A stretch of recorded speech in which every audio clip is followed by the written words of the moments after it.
दोस्तों हम पहुंच चुके हैं आध्यात्मिक प्रदर्शनी प्रवेश द्वार पर। तो अभी हम जा रहे हैं अंदर, इसके अंदर।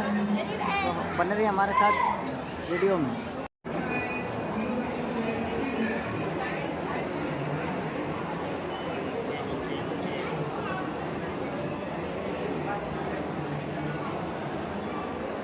कबीर साहब जी सतलोक की रचना करते हुए।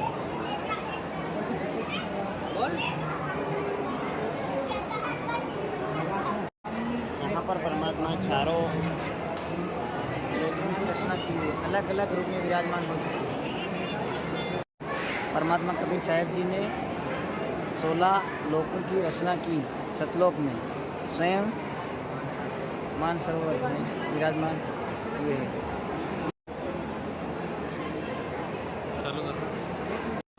कबीर साहब जी ने 16 पुत्रों की सृष्टि रची। कबीर परमेश्वर ने जोगजीत को सृष्टि रचना के लिए बोला, फिर बाद में अपनी मनमानी न चलाए। इसलिए जी ने अपनी सहायता के लिए अपने वचन शब्द शक्ति से एक पुरुष की उत्पत्ति की। अक्षय पुरुष मानसरोवर में स्नान करने गए और कई युग तक जल में ही सो गए। सतलोक में सांसों का शरीर नहीं है। अच्छी जी की प्रार्थना पर अक्षय पुरुष को जगाने के लिए परमेश्वर कबीर साहब जी ने मानसरोवर के अमृत जल से एक अंडा बनाया। उसमें एक आत्मा प्रवेश की और अंडे को मानसरोवर के जल में छोड़ दिया। जल में अंडे की गड़गड़ाहट से अक्षर पुरुष की निंद्रा अंग में हुई। उसके क्रोध से अंडा फूट गया और उससे ज्योति निरंजन काल की उत्पत्ति हुई, जो कि आगे चलकर काल कहलाया। फिर परम पिता परमेश्वर कबीर जी ने सारी सृष्टि की रचना स्वयं की सर्व आत्माओं को अपनी वचन शक्ति से अपने ही सदृश्य पुरुष रूप में उत्पन्न किया। प्रत्येक हंस आत्मा का नूरी शरीर का तेज प्रकाश सूर्य जैसा मानव सदृश्य ही है, परंतु परमेश्वर के तेज शरीर का करोड़ों सूर्यों से भी अधिक एक रोम का प्रकाश है। परमेश्वर कबीर साहब जी के आदेश से अच्छी जी, अक्षर पुरुष और ज्योति निरंजन तीनों एक ही द्वीप में रहने लगे। कुछ समय के बाद ज्योति निरंजन काल ने अलग स्थान पाने के लिए एक पैर पर खड़ा होकर 70 युग का तप किया। परमेश्वर कबीर साहब जी ने ज्योति निरंजन की इच्छा अनुसार 70 युग तप करने के लिए फलस्वरूप उसे 21 ब्रह्मांड दे दिए।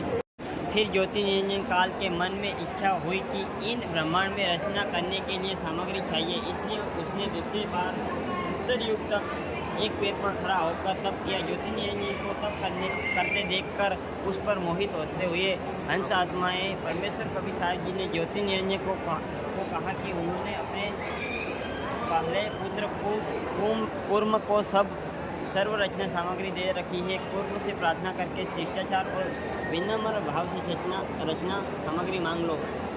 कूर्म के पास गया। उस समय कूर्म की ध्यान आवश्यकता में थे। ज्योति निरंजन ने बिना किसी शिष्टाचार और प्रार्थना किए ही जबरदस्ती कूर्म जी का मुकुट उतारा, जिसके बाद उस मुकुट से 5 तत्व, तीनों गुण, रजगुण, सद्गुण और तमगुण निकले। करने के बाद ज्योति निरंजन ने सोचा कि यहाँ कुछ आत्माएं भी होनी चाहिए, अकेले का मन नहीं लगेगा। इसलिए ज्योति निरंजन काल ने तीसरी बार 66 युग तक एक पैर पर खड़ा होकर तप किया। ज्योति निरंजन को तप करते देखकर उस पर मोहित होते हुए हंस आत्माएं 66 युग तक के पश्चात ज्योति निरंजन काल ने परमेश्वर कबीर साहब जी से आत्माएं मांगी। परमेश्वर कबीर साहब जी ने कहा है कि सभी प्रिय हंस आत्माएं मेरा अंश है। मैं उन्हें किसी भी जब तक साधना के प्रतिफल में नहीं दे सकता। अगर कोई हंस आत्माएं अपनी इच्छा से तुम्हारे साथ जाना चाहे तो वह जा सकती है। परमेश्वर कबीर साहब जी ने सर्व हंस आत्माओं से ज्योति निरंजन के साथ जाने के लिए उनकी इच्छा पूछी।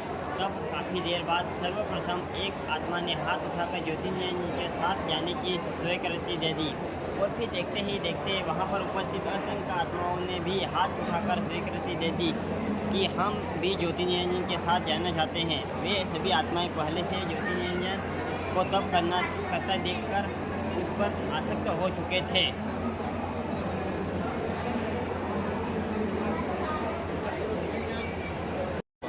फिर परमपिता परमेश्वर कबीर देव ने अपने वचन शक्ति से सर्व सर्व आत्माओं को अपनी वसन शक्ति से अपने ही सदृश्य मनुष्य जैसी स्त्री और पुरुष रूप उत्पन्न किया। प्रत्येक हंस आत्माओं के शरीर का तेज प्रकाश 16 सूर्यों जैसा मानव सदृश्य ही है, परंतु परमेश्वर जी के 3 फुट शरीर का करोड़ों सूर्यों से भी अधिक एक रोमकूप का प्रकाश है। परमपिता परमेश्वर कबीर साहिब जी ने सबसे पहले हाथ उठाने वाली हंस आत्मा को एक स्त्री रूप दिया। आगे जाकर वह आत्मा देवी दुर्गा जी कहलाई। ज्योति निरंजन के साथ जाने की स्वीकृति देने वाली सभी आत्माओं को अपनी वचन शक्ति से उस आत्मा के अंदर सूक्ष्म रूप में डाल दिया और आशीर्वाद दिया है कि आप अपनी वचन शक्ति से आत्मा को उत्पन्न कर सकती है। देवी दुर्गा जी का सुंदर युवा शरीर देखकर ज्योति निरंजन काल ने प्रकृति देवी दुर्गा जी के साथ अभद्र गतिविधि करनी चाहिए। अपनी रक्षा के लिए देवी दुर्गा जी ने सूक्ष्म रूप बनाकर ज्योति निरंजन के पेट में चली गई और परमात्मा जी से रक्षा के लिए प्रार्थना की, जिसके बाद योग जीत रूप में परमेश्वर कबीर साहब जी ने ज्योति निरंजन के पेट से देवी दुर्गा जी को बाहर निकाला। परमेश्वर कबीर साहब जी ने अपने पुत्र योगी जी के रूप में ज्योति निरंजन की इस अभद्र हरकत से कारण ज्योति निरंजन और देवी दुर्गा को 21 ब्रह्मांड शरीर सतलोक से निष्कासित कर दिया। 21 ब्रह्मांड काल ज्योति निरंजन और देवी दुर्गा जी की गलती के कारण सतलोक से 16 पंच दूर आकर रुक गए। सतलोक से निष्कासित होने के बाद ज्योति निरंजन काल का रूप बदल गया। ज्योति निरंजन और देवी दुर्गा जी द्वारा 21 ब्रह्मांडों के सृष्टि संचालन के लिए 3 पुत्र श्री ब्रह्मा जी, श्री विष्णु जी, श्री शिव जी की उत्पत्ति की और उन्हें अच्छित कर दिया। ज्योति निरंजन काल ने देवी दुर्गा जी से अपने अव्यक्त रहने की प्रतिज्ञा की और कहा है कि आज के बाद मैं किसी को अपने वास्तविक रूप में दर्शन नहीं दूंगा और अब तुम सृष्टि संचालन करो। फिर देवी दुर्गा जी ने तीनों देवियों श्री सावित्री जी, श्री लक्ष्मी जी और श्री पार्वती जी की उत्पत्ति की। देवी दुर्गा जी ने श्री ब्रह्मा जी को श्री सावित्री जी से, श्री विष्णु जी को श्री लक्ष्मी जी तथा श्री शिव जी से श्री पार्वती जी से पत्नी रूप में प्रदान की, अर्थात अपने तीनों पुत्रों को साधारण रीति से वचन द्वारा विवाह कर दिया और इस प्रकार काल के 21 ब्रह्मांडों की सृष्टि का प्रारंभ हुआ।